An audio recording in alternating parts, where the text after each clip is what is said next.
Guys, we've got a problem. And it's a problem that I deal with every single time I walk outside my house and get in my car. Problem is, nobody knows how to drive. I don't know what the problem is. I don't know what people forgot since they first took their test. But, these people take their test the first time. And then you never have to take it again. And it's like after you take that test for the first time, you completely forget everything that was on it.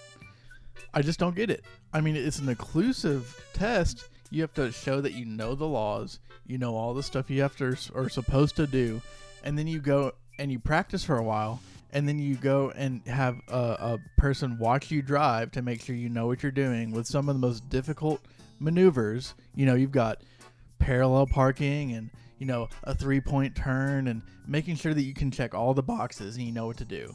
And then it seems like as soon as you get past that test, you forget everything. Today I'm going to go through some of the biggest culprits of what not to do when driving, so that you guys, when you pass me on the road, will not infuriate me and make me have a heart attack at the age of 24. So the first point isn't really bad by itself. It's how you do it. If you don't feel comfortable driving, and especially where I'm from, there's a lot of back roads. Speed limit's 55, so if you want to go 45 or 50, I understand that. It's annoying to me, but you do whatever you feel safe as. However, if you're doing this on the highway, specifically in the left lane, you cannot be doing this. If you are driving in the left lane, you had better be passing somebody. And if you're not passing somebody and you're just sitting in there, just get out the way. Just move back over. I don't know what the big deal is, why people just love to sit in the left lane going exactly the speed limit or like 5 under or something. But the left lane is for certified racers. Okay. Another thing is, if you pull out in front of me and then proceed to go 5 or 10 miles per hour under the speed limit. Like, I don't even know why you would, if you're in such a hurry to pull out in front of me, speed up, go faster. We've got a long way to go. So why are you pulling out in front of me and then going 35 in a 50 mile per hour zone? It just doesn't make sense. If you're going to pull out in front of me and you see me, and I get some instances, there's times where you can't exactly see out of the corner. But if it's a corner, or not even a corner, if it's a straight stretch that I know you're going to be able to see me coming, you see me and still choose to pull out, you know what? I'm going to be tailgating you. And, I don't like to. It's not safe. But you're just asking for it. And at that point, my blood pressure is going through the roof. I'm probably going to have a stroke any minute. And there you are. Going 40 miles an hour while I'm on my way to town. I could be late for work. I could be going to the emergency room. You don't know. And you pull out in front of me and go slow? No, get out of here. If you pull out in front of me, you better be going at least 10 over the speed limit. Another issue is if there's a situation where like a lane ends. There's a pretty common one where I live where a 3-lane merges to a 2-lane road. Merge over. That lane's ending. And if you see a line that's backed up, for instance, a lot of times will be the left 2 lanes, which are the ones that continue on, are full of cars. They're backed up. And the 3rd lane's pretty much empty because most people have enough common sense and decency to not try to cut everybody in line.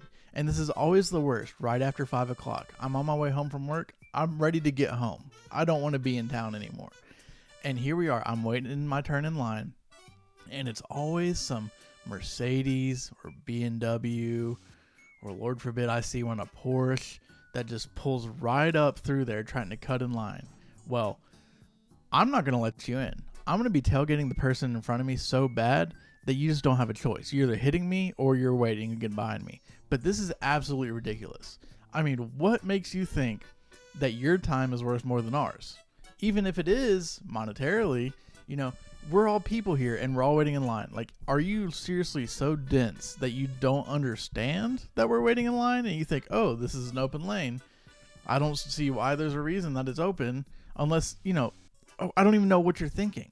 Like, do you think we're all stupid, or do you just think that you're more entitled than us? Either way, get in the back of the line. This issue doesn't bother me as much, but I figured we should talk about it. And it's parking in parking lots, and so like most of the time it doesn't matter because it's right at the end. But if just learn to pull into a parking spot. It's not that hard. They're not that small. And unless you drive like a massive truck, in which case get a smaller car. I mean, one of the best things I did to learn how to drive was when I got my permit. My mom was driving my dad's F-250 because our van had just got recalled. So I learned how to park perfectly, because if you can park an F-250, king cab, 8-foot bed, everything, you can park anything.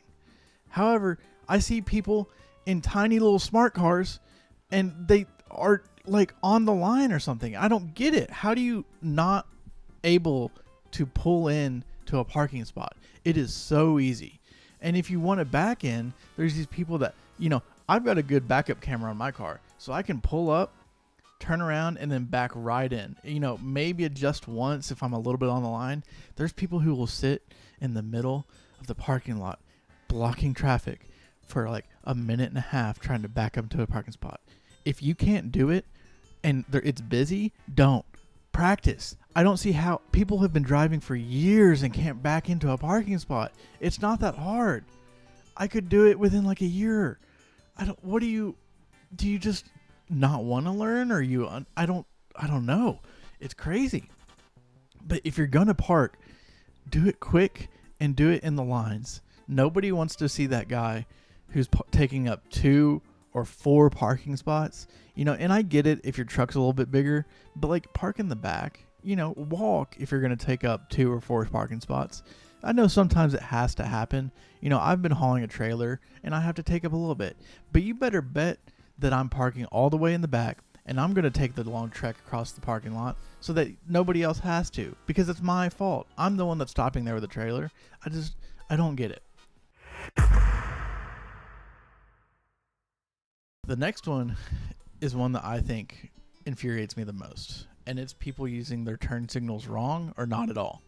I mean, we've all seen it, the BMW going 90 down the highway that's just whipping back and forth between lanes. First of all, that's just absolutely stupid. I don't see why you think that's a good idea.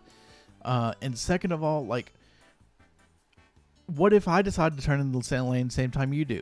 And I don't see your turn signal. Like, I have mine on, but if you're whipping back and forth, you're probably not going to see it. You don't care. And we're going to hit each other. But even worse than that, I think, is the people that put their turn signal on and then keep it on. I don't know if they don't realize. It has to be that they don't realize that it's still on, just driving on the highway. They've just got their left turn signal on. And so I'm waiting for them to change lanes. And then 3 miles later, I realize they're not changing lanes. They just forgot to leave the turn signal on. There's a clicking noise that comes on. There's a flashing light on your dashboard. Like, are you not looking at your dash? I get you look at the road, but still, there's some kind of indicators usually that you have your turn signal on. I don't see how you don't tell. It's absolutely crazy. So here's a few ways you can get better. I mean, this is by no means a comprehensive list. I see things every single day that instantly raise my heart rate, raise my blood pressure, make me feel like I just want to run somebody off the road. Luckily, I haven't so far. If you stop getting videos, I'm probably in jail from doing so. But if you just please learn how to drive, go back and study your driver's manual. You can learn a lot of good stuff from it, and it makes things a lot easier if you just do it like you're supposed to. And I know I'm guilty. I drive fast a lot, and I've cut people off before. I try not to, and it happens. I get it, but it shouldn't happen this much. This is crazy. See ya. I'm drinking instant coffee again to stimulate